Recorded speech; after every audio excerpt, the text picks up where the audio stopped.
Hello guys, welcome back to my class. This is class number 7 of the English grammar series, and in this class we are learning participles. So participle ಅಂದ್ರೆ ಏನು, ಎಷ್ಟು types ಇದೆ ಕಲಿತಾ ಇದ್ದೀವಿ with example. ಇದು grammar point of view ಇಂದನೂ ನಿಮಗೆ help ಆಗುತ್ತೆ ಆ್ಯಂಡ್ ಸ್ಪೋಕನ್ ಇಂಗ್ಲಿಷ್ನಲ್ಲೂ ಹೆಲ್ಪ್ ಆಗುತ್ತೆ. ಸೊ ವಿಡಿಯೋನ ಎಂಡ್ವರೆಗೂ ನೋಡಿ. So as always let start with the definition. A participle is a verb form. Last ಕ್ಲಾಸ್ನಲ್ಲಿ ಹೇಳಿದ್ದೆ verb has 5 different forms. So ಅದರಲ್ಲಿ ಒಂದು ಫಾರ್ಮ್ನ ನಾವು ಪಾರ್ಟಿಸಿಪಲ್ ಅಂತ ಕರಿತೀವಿ, correct? A participle is a verb form that can function as a verb tense. ಅಂದರೆ ಟೆನ್ಸ್ನಲ್ಲಿ ನಾವು ಯೂಸ್ ಮಾಡಿದಾಗ ವರ್ಬ್ ರೀತಿ ಫಂಕ್ಷನ್ ಮಾಡುತ್ತೆ, or as an adjective in a sentence. ಅದು ಅಡ್ಜೆಕ್ಟಿವ್ ಆಗಿ ಕೂಡ ಕೆಲಸ ಮಾಡುತ್ತೆ, ಅಡ್ಜೆಕ್ಟಿವ್ ಥರನೇ ಮೀನಿಂಗ್ ಕೂಡ ಕೊಡುತ್ತೆ. First look at this list. ನಾವ್ we only have to focus on these 2 forms, past participle and present participle forms. ನೋಡಿ ಅಲ್ಲಿ burnt, burning, closed, closing, confused, confusing, fallen, falling, frozen, freezing, gone, going, grown, growing, lost, losing, waited, waiting, worried, worrying. So ತುಂಬ ಸರಿ past ಪಾರ್ಟಿಸಿಪಲ್ನಲ್ಲಿ ಇಡೀ spelling ಇರುತ್ತೆ most of the times, and ತುಂಬ ವರ್ಬ್ಗಳ spelling completely change ಆಗುತ್ತೆ. ಈ ಎನ್ನಿಂದ end ಆಗೋವಂಥದ್ದನ್ನು ನೀವು ನೋಡ್ತಾ ಇದ್ದೀರಾ, ಕರೆಕ್ಟ್? ಎನ್ನಿಂದ ಎಂಡ್ ಆಗುತ್ತೆ. ಅದರಿಂದ ನಾನು ನಿಮಗೆ ಮೋಸ್ಟ್ ಕಾಮನ್ 100 ವರ್ಬ್ಸ್ ಲಿಸ್ಟ್ನ ಕೊಟ್ಟಿದ್ದೀನಿ, ಕೆಳಗಡೆ ಲಿಂಕ್ ಕೊಡ್ತಾ ಇದ್ದೀನಿ, ಡೌನ್ಲೋಡ್ ಮಾಡಿಕೊಂಡು ಅಷ್ಟನ್ನೇ ಪ್ರಾಕ್ಟೀಸ್ ಮಾಡಿ ಸಾಕು. ಈ ಲೆವೆಲ್ನಲ್ಲಿ ನೀವು ಅಷ್ಟು ಕಲ್ತ್ರೆ ನೀವು ಎಂಥ ಸೆಂಟೆನ್ಸ್ನ ಬೇಕಿದ್ರೂ ಮಾಡಬಹುದು. And look at some more here. Broken, past participle of break. ಇದರ ING ಫಾರ್ಮ್ ಬ್ರೇಕಿಂಗ್. ಸೊ ಈಗ ನಾವು ಕಲಿಬೇಕಾಗಿರೋದು ಯಾಕೆ ಇವುಗಳಿಗೆ ಪಾರ್ಟಿಸಿಪಲ್ಸ್ ಅಂತ ಕರೀತಾರೆ, ಇದನ್ನ ನಾವು ಅರ್ಥ ಮಾಡ್ಕೋಬೇಕೀಗ. That's the goal of this class. So ಎರಡಕ್ಕೂ ಕಾಮನ್ ನೇಮ್ ಏನು? ಪಾರ್ಟಿಸಿಪಲ್ ಅಲ್ವಾ? ಒಂದು ಪಾಸ್ಟ್ನಲ್ಲಿದೆ, ಒಂದು ಪ್ರೆಸೆಂಟ್ನಲ್ಲಿದೆ, ಅದು ING. ಸೊ ಪಾರ್ಟಿಸಿಪಲ್ಸ್ ಅಂದ್ರೇನು? A participle is a verb form. Yes, ಗೊತ್ತಾಯ್ತು. Often ending in ED or ING. EN spelling, N spelling, T spelling ಇಂದನೂ end ಆಗಿರುತ್ತೆ ಅಲ್ವಾ? ಆ್ಯಂಡ್ ಇವುಗಳನ್ನ ನಾವು ಟೆನ್ಸ್ಗಳಲ್ಲಿ ಯೂಸ್ ಮಾಡ್ತೀವಿ. And used with auxiliary verbs to make tenses, correct? Alone ಆಗಿ ಎಲ್ಲ ಆಕ್ಸಿಲರಿ ವರ್ಬ್ಸ್ ಜೊತೆ ಯೂಸ್ ಮಾಡ್ತೀವಿ. ಸೊ ಟೆನ್ಸ್ನಲ್ಲಿ ವರ್ಬ್ಸ್ ರೀತಿ ವರ್ಕ್ ಆಗುತ್ತೆ, and also to form adjectives. ಇವುಗಳನ್ನ ಅಡ್ಜೆಕ್ಟಿವ್ ಥರನೂ ಯೂಸ್ ಮಾಡ್ಕೋಬಹುದು. ಆಮೇಲೆ ನಾನು ನಿಮ್ಗೆ ಅದನ್ನೇ ಹೇಳ್ಕೊಡ್ತಾ ಇದ್ದೀನಿ. ಸೊ ಈಗ ಫಸ್ಟ್ ನೋಡಿ, ಇವುಗಳನ್ನ ವರ್ಬ್ ಟೆನ್ಸಸ್ನ ಫಾರ್ಮ್ ಮಾಡೋದಕ್ಕೂ ಯೂಸ್ ಮಾಡ್ತೀವಿ. ಯಾವುದು? Past participle and present participle, ಅಂದರೆ ED ING ವರ್ಬ್ಗಳನ್ನ.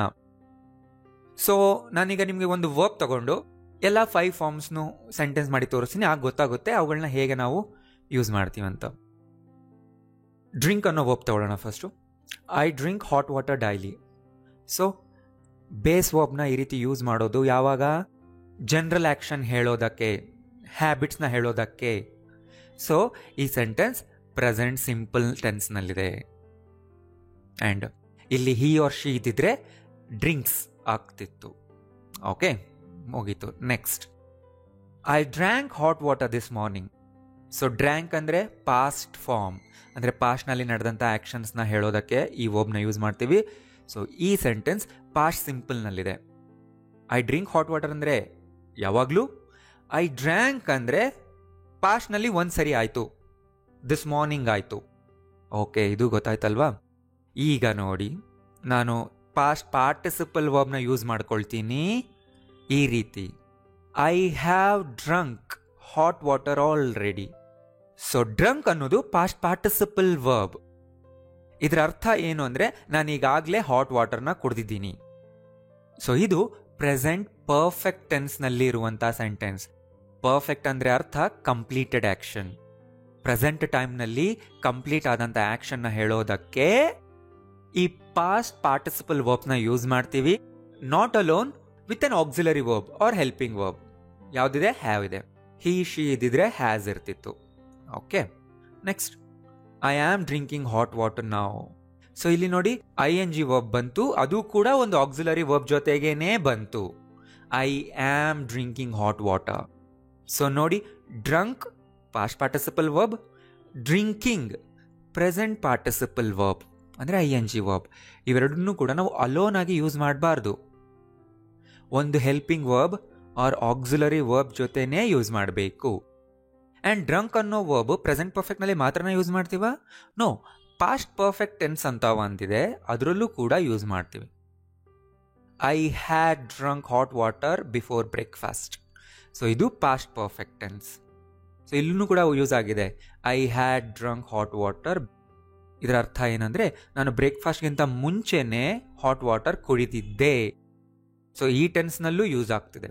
ಸೊ ಇದರಿಂದ ನಮಗೆ ಏನು ಗೊತ್ತಾಯಿತು ಅಂದರೆ ಈ ಎರಡೂ ವರ್ಬ್ಸ್ನ ನಾವು ಆಕ್ಸಿಲರಿ ವರ್ಬ್ಸ್ನ ಜೊತೆಗೇನೆ ಯೂಸ್ ಮಾಡಬೇಕು, ಅಲೋನ್ ಆಗಿ ಯೂಸ್ ಮಾಡಬಾರ್ದು. ಇಲ್ಲಿ ಅದನ್ನೇ ಅಲ್ವಾ ಹೇಳಿದ್ದು, they are used with auxiliary verbs to make tenses. So ಗೊತ್ತಾಯ್ತಲ್ವಾ? ಇನ್ನೊಂದು ಎಕ್ಸಾಂಪಲ್ ನೋಡಿ, ಈಟಿಂದ ಹೇಳ್ತಾ ಇದ್ದೀನಿ ಈಗ ನಾನು. We eat our breakfast at 9. So base verb ಬಂತು, ವಿ ಈಟ್ ಅಂತ ಬಂತು, ಅಂದರೆ ಇದು general action. We ate our breakfast at 10 today. So ate ಅನ್ನೋದು ಪಾಸ್ಟ್ ಫಾರ್ಮಲ್ಲಿದೆ, ಅಂದರೆ ಇದು ಪಾಸ್ಟ್ ಸಿಂಪಲ್ ಆಕ್ಷನ್, ಈ ಹಿಂದೆ ಒಂದ್ಸರಿ ನಡೆದಿತ್ತು. ಈಗ ನೋಡಿ, ಈಟ್ನ ಪಾಸ್ಟ್ ಪಾರ್ಟಿಸಿಪಲ್ ಫಾರ್ಮ್ ಏನು? Eaten. I have eaten, we have eaten, he has eaten, she has eaten ಅಂತಾನೆ ಹೇಳಬೇಕು. ಇಲ್ಲೇನಿದೆ? We have eaten our breakfast just now, ಅಂದರೆ ಪ್ರೆಸೆಂಟ್ನಲ್ಲಿ ಫಿನಿಶ್ ಆಗಿರುವ ಕೆಲಸ. ಪರ್ಫೆಕ್ಟ್ ಅಂದರೆ ಅರ್ಥ ಫಿನಿಶ್ಡ್ ಅಂತ. ಸೊ ಪ್ರೆಸೆಂಟ್ನಲ್ಲಿ ಫಿನಿಶ್ ಆಗಿದೆ, ಈಗ ತಾನೇ ಮುಗಿದಿದೆ. We are eating our breakfast. So continuous action ತೋರಿಸ್ತಾ ಇದೆ. ಸೊ ಈಟನ್ ಅನ್ನೋದು ಮತ್ತೆ ಯೂಸ್ ಆಗುತ್ತೆ ಪಾಸ್ಟ್ ಪರ್ಫೆಕ್ಟ್ನಲ್ಲೂ ಕೂಡ, ಅಂದರೆ ಹ್ಯಾಡ್ ಜೊತೆ ಇರುತ್ತಾಗ. We had eaten our breakfast when you came, ಅಂದರೆ ನೀನು ಬಂದಾಗ ನಾವು ಆಗಲೇ ತಿಂದು ಮುಗಿಸ್ಬಿಟ್ಟಿದ್ವಿ ಬ್ರೇಕ್ಫಾಸ್ಟ್ನ. ಸೊ ಪಾಸ್ಟ್ನಲ್ಲಿ ಪರ್ಫೆಕ್ಟ್ ಆಗಿತ್ತು. ಈಗ ಗೋ ನೋಡಿ, he goes to work at 9. It's a general action. I ಇದ್ದಿದ್ರೆ ಗೋ ಆಗ್ತಿತ್ತು, correct? Next, so go or ಗೋಸ್ನ ಪಾಸ್ಟ್ ಟೆನ್ಸ್ ಏನು? Went. He went to work late today. So ಇವತ್ತು ಅವನು ಕೆಲಸಕ್ಕೆ ತುಂಬ ಲೇಟಾಗಿ ಹೋದ. ಸೊ ಇದರ ಪಾಸ್ಟ್ ಪಾರ್ಟಿಸಿಪಲ್ ಫಾರ್ಮ್ ಏನು? ಗಾನ್. ಅದನ್ನು ಯಾವಾಗ ಯೂಸ್ ಮಾಡ್ತೀವಿ? ಪ್ರೆಸೆಂಟ್ ಪರ್ಫೆಕ್ಟ್ ಆಕ್ಷನ್ನ ಹೇಳೋದಕ್ಕೆ. ಸೊ ಬಂದಿದೆ ನೋಡಿ ಇಲ್ಲಿ, he has gone to work already, ಅಂದರೆ ಆ್ಯಕ್ಷನ್ ಪರ್ಫೆಕ್ಟ್ ಆಗಿದೆ, ಫಿನಿಶ್ಡ್ ಆಗಿದೆ ಪ್ರೆಸೆಂಟ್ ಟೈಮ್ನಲ್ಲಿ.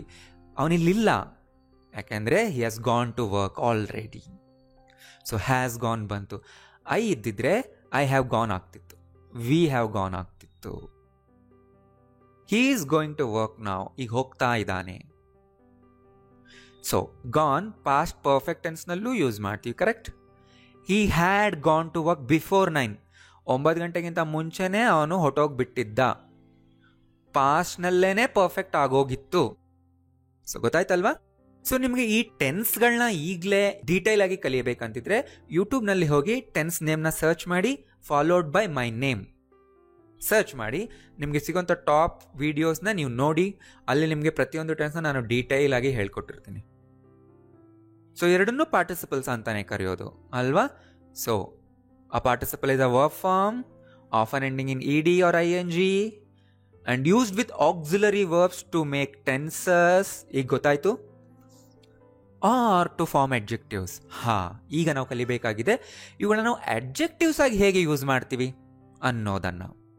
ಓಕೆ, ಫಸ್ಟ್ ಪಾಸ್ಟ್ ಪಾರ್ಟಿಸಿಪಲ್ ವರ್ಬ್ನ adjective ಆಗಿ ಹೇಗೆ ಯೂಸ್ ಮಾಡ್ತೀವಿ ನೋಡೋಣ. ಸೊ adjectiveನ ರೂಲ್ಸ್ ನಿಮಗೆ ಗೊತ್ತಿದೆ ಅಲ್ವಾ? ಪ್ರೀವಿಯಸ್ ಕ್ಲಾಸಸ್ನ ನೋಡಿದರೆ adjective ರೂಲ್ಸ್ ನಿಮಗೆ ಗೊತ್ತಿರುತ್ತೆ, ನಾನು ಮತ್ತೆ ಎಕ್ಸ್ಪ್ಲೈನ್ ಮಾಡ್ತಿಲ್ಲ ಈಗ.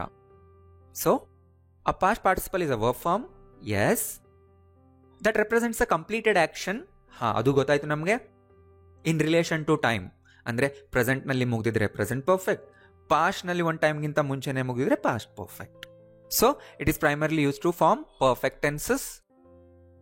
ಆ್ಯಂಡ್ ಈಗ ನೋಡಿ, it can also function as an adjective. ಈಗ ನಾನು ನಿಮಗೆ ಲಿಸ್ಟ್ ಕೊಡ್ತೀನಿ, ಅದು ನೋಡಿ ಗೊತ್ತಾಗ್ಬಿಡುತ್ತೆ. ಸೊ ಅಡ್ಜೆಕ್ಟಿವ್ನ ನಾವು ಹೇಗೆ ಯೂಸ್ ಮಾಡ್ತೀವಿ? Before nouns, given task, broken chair, closed door, boiled water, washed clothes, confused customer. So ನೋಡಿ, ಈ ಲಿಸ್ಟಲ್ಲಿರೋದೆಲ್ಲ ಸೊ ಪಾಸ್ಟ್ ಪಾರ್ಟಿಸಿಪಲ್ ವರ್ಬ್ಸ್ ಆ ಕಾಲಮಿಂದ ತಗೊಂಡಿರುವಂತಹ ವರ್ಬ್ಗಳಿವು. ಇಲ್ಲಿ ಅಡ್ಜೆಕ್ಟಿವ್ ಥರ ಮೀನಿಂಗ್ ಕೊಡ್ತಾ ಇದೆ. ಗಿವನ್ ಟಾಸ್ಕ್ ಅಂದ್ರೇನು? ಕೊಟ್ಟ ಕೆಲಸ. Broken chair, closed door, boiled water, washed clothes, confused customer. He is a married man. They are grown children. Okay, ನಿಮ್ಗೀಗ ಒಂದು ಡೌಟ್ ಬರ್ಬೋದು.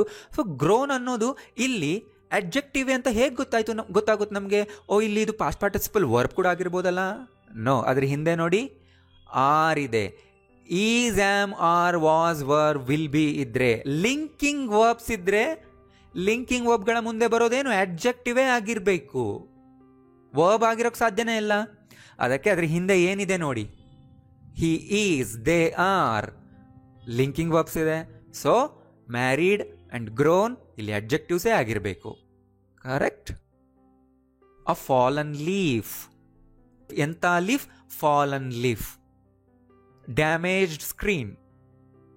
ಅಂಡ್ ಅಡ್ಜೆಕ್ಟಿವ್ನ ಮತ್ತೆ ಹೇಗೆ ಯೂಸ್ ಮಾಡ್ತೀವಿ? After linking verbs. The chair is broken. Chair ಈಗ ನನಗೆ ಕಾಣಿಸ್ತಾ ಇದೆ ಅಂಡ್ ಅದು ಮುರಿದಿದೆ. So the chair is broken. The chair is strong, the chair is sturdy, the chair is wobbly, the chair is broken. The water is frozen. ನೀರು ಹೇಗೆ ಕಾಣಿಸ್ತಿದೆ? In a frozen state. The food is spoiled. The chapatis are burnt. The opportunity is gone. My work is completed. The goods are received. We are all confused. My name is not written. The match is cancelled. So ಈ ಎಲ್ಲ ಕಡೆನೂ adjectives ನೌನ್ನ ಸ್ಥಿತಿ ಹೇಳ್ತಿದೆ. Noun ಈಗ ಯಾವ ಸ್ಟೇಟ್ನಲ್ಲಿದೆ, ಹೇಗೆ ಕಾಣಿಸ್ತಿದೆ ಅಥವಾ ಹೇಗೆ ಕಾಣಿಸ್ತಿಲ್ಲ ಅನ್ನೋದನ್ನ ಹೇಳ್ತಾ ಇದೆ. Correct.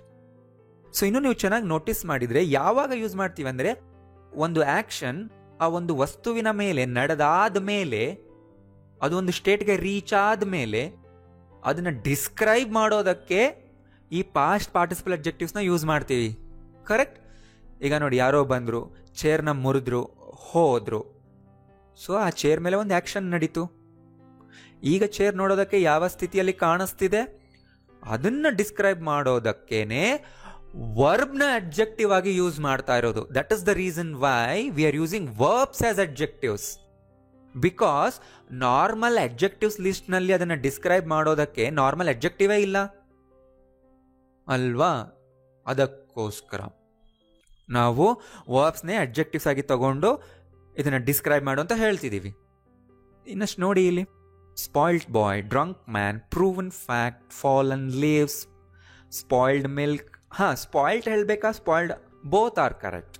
Confused girl, burnt house, painted room, cook chicken, finished product, torn shirt, sent mail, dyed fabric, swollen eyes, folded pages, the risen sun, roasted meat, talented player, crowned prince, buried treasures, frightened boy, cancelled match, colored calendar, most wanted criminal, well cooked chicken, half eaten chocolate, newly painted room, nicely written article, completely burnt house, recently escaped prisoner. ಎಲ್ಲ ಕಡೆನೂ bold ಆಗಿರುವಂಥ words adjectives ಆಗಿ ಕೆಲಸ ಮಾಡ್ತಿದೆ. Correct. ನಾನು ನಿಮಗೆ ಪ್ರಿಂಟಬಲ್ notes ಕೊಟ್ಟಾಗ ಅದರಲ್ಲಿ ನಿಮಗೆಲ್ಲ ಮೀನಿಂಗ್ ಸಿಗುತ್ತೆ. ಇನ್ ಕೇಸ್ ನಿಮ್ಗೆ ಯಾವುದಾದ್ರೂ ಗೊತ್ತಾಗಲ್ಲ ಅಂದರೆ ಗೂಗಲ್ ಮಾಡಿ ನೋಡ್ಕೊಳ್ಳಿ, ತುಂಬ ಸಿಂಪಲ್ ಇದೆ, ನೀವು ಜಾಸ್ತಿ ವರಿ ಆಗಬೇಡಿ. ಗಾಯ್ಸ್, ಐ ಕ್ಯಾನ್ ಅಂಡರ್ಸ್ಟ್ಯಾಂಡ್ ನಿಮಗೆ ತುಂಬ ಕನ್ಫ್ಯೂಷನ್ ಆಗ್ತಿರ್ಬೋದು, ಬಟ್ ಬಿಲೀವ್ ಮೀ, ವಿಡಿಯೋನ 2-3 ಸರಿ ನೋಡಿ, ನಿಜವಾಗ್ಲೂ ನಿಮಗೆಲ್ಲ ವಿಷಯಗಳು ಕ್ಲಿಯರ್ ಆಗುತ್ತೆ. ಯಾಕೆಂದರೆ ನೀವು ಫಸ್ಟ್ ಟೈಮ್ ನೋಟಿಸ್ ಮಾಡದಿರೋದು ಸೆಕೆಂಡ್ ಆರ್ ಥರ್ಡ್ ಟೈಮ್ ನೋಡೋವಾಗ ನೋಟಿಸ್ ಮಾಡಿ. All right. ಸೊ ಇನ್ನೇನು ಉಳಿತು? ಪ್ರೆಸೆಂಟ್ ಪಾರ್ಟಿಸಿಪಲ್ ವರ್ಬ್ಸ್ ಅಂದರೆ ING ವರ್ಬ್ಸ್ ಅಲ್ವಾ? So it's a verb form ending in ING that represents an ongoing or continuous action. Yes. It can also function as an adjective. Got it? So ಎಲ್ಲಾದರೂ ನಿಮಗೆ present participle verb ಅಂದರೆ ಏನು ಕೇಳಿದರೆ ಈ ಡೆಫಿನೇಷನ್ನ ನೀವು ಬರೀಬೇಕು. And ಬರೆಯೋದು ಮಾತ್ರ ಅಲ್ಲ, ಫಸ್ಟ್ ಇದರ ಅಂಡರ್ಸ್ಟ್ಯಾಂಡಿಂಗ್ ನಿಮ್ಗೆ ಇರಬೇಕು. ಇದನ್ನು ಪೂರ್ತಿಯಾಗಿ ನೀವು ಫಸ್ಟ್ ಅರ್ಥ ಮಾಡ್ಕೊಂಡಿರಬೇಕು. ಆಮೇಲೆ ಡೆಫಿನೇಷನ್ನ ಓದಿ ಬೈ ಹಾರ್ಟ್ ಮಾಡಿ, ಆಗ ಅದು ಮೀನಿಂಗ್ಫುಲ್ ಆಗುತ್ತೆ. ಸೊ ಇಲ್ಲಿ ನೋಡಿ, ಈಗ ವೇಟಿಂಗ್ ರೂಮ್. ಸಿ, ಎಂಥ ರೂಮ್? ವೇಟ್ ಮಾಡೋದಕ್ಕಂತ ಇರುವಂಥ room, waiting room. Crying baby, freezing cold, caring father, cooking oil, boiling water, laughing boy, loving mother, running water, washing machine. See that? Waiting room, crying baby, freezing cold, caring father, cooking oil, boiling water, laughing boy, loving mother, running water, washing machine. So ನೋಡಿ, ING ವರ್ಬ್ಗಳನ್ನ ತಗೊಂಡಿದ್ದೀವಿ ಅವುಗಳನ್ನ describe ಮಾಡೋದಕ್ಕೆ. ಯಾಕೆಂದರೆ ಅವು ನಮ್ಮ ಕಣ್ಣಿಗೆ ಆ ರೀತಿ ಕಾಣಿಸ್ತಾ ಇದೆ, ಆ ಆ್ಯಕ್ಷನ್ ಮಾಡೋ ರೀತಿಯ ಕಣ್ಣಿಗೆ ಕಾಣಿಸ್ತಿದೆ ಅಲ್ವಾ, ಅವುಗಳನ್ನ ಅದೇ ಆ್ಯಕ್ಷನ್ ಹೇಳೋ ವರ್ಬ್ಗಳನ್ನ ತೊಗೊಂಡು ಯೂಸ್ ಮಾಡ್ತಿದ್ದೀವಿ. And they are acting like adjectives. And ಅಡ್ಜೆಕ್ಟಿವ್ಸ್ನ ನಾವು ಸೆಂಟೆನ್ಸ್ನಲ್ಲೂ ಯೂಸ್ ಮಾಡ್ತೀವಿ. ನೋಡಿ ಇಲ್ಲಿ, you are a helping hand. Look at that falling tree. She is a working woman. You have a smiling face. He is a growing child. ಹಾಂ, ಈಗ ಇಲ್ಲಿ ನೋಡಿ, ಅವನೀಗ ಬೆಳೀತಾ ಇರೋ ಮಗು ಅಂತ ಹೇಳಬೇಕು. So he is a growing child ಅಲ್ವಾ? ಸೊ ಈಗ ಬೆಳೆದಾಗಿದೆ, ಅವನು ಬೆಳೆದಿರೋ ಹುಡುಗ ಅನ್ಬೇಕು. ಆಗ ಪಾಸ್ಟ್ ಪಾರ್ಟಿಸಿಪಲ್ ಅಡ್ಜೆಕ್ಟಿವ್ನ ಯೂಸ್ ಮಾಡಬೇಕು. ಅಂದ್ರೇನು? He is a grown up child ಅನ್ಬೇಕು. He is a grown up child or grown child ಅನ್ಬೋದು. Is a grown up child. See that? ಆಗ್ಲೇ ಕಲ್ತ್ವಲ್ಲ, we watched the burning fire. The boiling soup smells nice. The bouncing ball hit the wall. He jumped into the flowing river. My boss is very understanding. C, ನನ್ನ ಬಾಸ್ನ ನಾನು ಇಲ್ಲಿ describe ಮಾಡ್ತಾ ಇದ್ದೀನಿ. ಅಂದರೆ ಅವರು ಅರ್ಥ ಮಾಡಿಕೊಳ್ಳುವ ಸ್ವಭಾವದವರು. ಸೊ ಅವಾಗ ಹೇಳ್ತೀನಿ, ಹಿ ಈಸ್ ವೆರಿ ಅಂಡರ್ಸ್ಟ್ಯಾಂಡಿಂಗ್. ಅವ್ನು ನಾನು ಹೇಳಿರೋ ಮಾತನ್ನ ಅರ್ಥ ಮಾಡ್ಕೊಳ್ತಾ ಇದ್ದಾರೆ ಅಂತಲ್ಲ ಇಲ್ಲಿ. ಅಂದರೆ ಅವರ ಪರ್ಸ್ನಾಲಿಟಿ ಡಿಸ್ಕ್ರೈಬ್ ಮಾಡ್ತಿದ್ದೀನಿ. ಅವ್ರು ಎಂಥವ್ರು ಅಂದರೆ, he is very understanding, he is caring, he is loving, he is abusing. ಗೊತ್ತಾಯ್ತಲ್ಲ? Missing kid, paying guest, meeting hall, growing kids, joining letter, falling leaves, greeting card, shaving cream, passing cloud, swimming pool, remaining task, thanking letter, drilling machine, disturbing noise, swimming suit, inspiring person, terrifying dreams, operating system, computing power, encouraging teacher. So ಇಲ್ಲಿ ನಾನು ನಿಮ್ಗೇನು ಹೇಳಬೇಕಾಗಿಲ್ಲ, ಅದನ್ನು ಆ ವರ್ಡ್ಸ್ನ ನೋಡ್ತಾ ಇದ್ರೆ ನಿಮಗೆ ಗೊತ್ತಾಗುತ್ತೆ ಅವುಗಳ ಮೀನಿಂಗ್ ಏನಂತ. Correct? Tiring job, talking doll, sliding door, the rising sun, relaxing chair, flying machine, shocking news, trading account, insulting behavior, surrounding environment. Got it? So ಇವುಗಳು ING ವರ್ಬ್ಸ್ ಇಂದ ತಗೊಂಡು ನೌನ್ನ ಹಿಂದೆ ಪ್ಲೇಸ್ ಮಾಡಿ ಅಡ್ಜೆಕ್ಟಿವ್ಸ್ ಥರ ಯೂಸ್ ಮಾಡ್ಕೊಳ್ತಾ ಇದ್ದೀವಿ. So that is present participle adjectives. So ಗೊತ್ತಾಯ್ತಲ್ಲ? Confusion ಇದ್ದರೆ ವಿಡಿಯೋ 2-3 ಸರಿ ನೋಡಿ. ಆ್ಯಂಡ್ ಇದು ತುಂಬ ಜನಕ್ಕೆ ಇದರಲ್ಲಿ ಕನ್ಫ್ಯೂಸ್ ಆಗ್ತಿರ್ತಾರೆ. ಇವುಗಳ ಮೀನಿಂಗೇ ಗೊತ್ತಿರೋದಿಲ್ಲ, ಕಂಪ್ಲೀಟ್ ನಾಲೆಜ್ ಇರಲ್ಲ, ಅಂಡರ್ಸ್ಟ್ಯಾಂಡಿಂಗ್ ಇರೋದಿಲ್ಲ ಅಲ್ವಾ? ಸೊ ಅವ್ರಿಗೆಲ್ಲ ಹೆಲ್ಪ್ ಮಾಡಿ ಈ ವಿಡಿಯೋನ ಶೇರ್ ಮಾಡಿ. ರೈಟ್? ನಿಮ್ಮ ಸ್ಟೂಡೆಂಟ್ ಗ್ರೂಪ್ಗಳಿಗೆ ಶೇರ್ ಮಾಡಿ, ನಿಮ್ಮ ಕಲೀಗ್ಸ್ಗೆ ಶೇರ್ ಮಾಡಿ, ನಿಮ್ಮ ರಿಲೇಟಿವ್ಸ್ಗೆ, ಫ್ರೆಂಡ್ಸ್ಗೆ, ಟೀಚರ್ಸ್ಗೆ ಎಲ್ಲರಿಗೂ ಶೇರ್ ಮಾಡಿ ವಿಡಿಯೋಸ್ನ please. because I spent a lot of time in researching, making PPTs, recording, video editing. ಅದಕ್ಕೋಸ್ಕರ ಎಲ್ಲರಿಗೂ ಹೆಲ್ಪ್ ಆಗಬೇಕು. ಸೊ ವಿಡಿಯೋಸ್ನ ಶೇರ್ ಮಾಡಿ ಆ್ಯಂಡ್ ನೀವು ಹೊಸ ವಿಷಯ ಕಲ್ತಿದ್ರೆ ಲೈಕ್ ಮಾಡಿ. Thank you.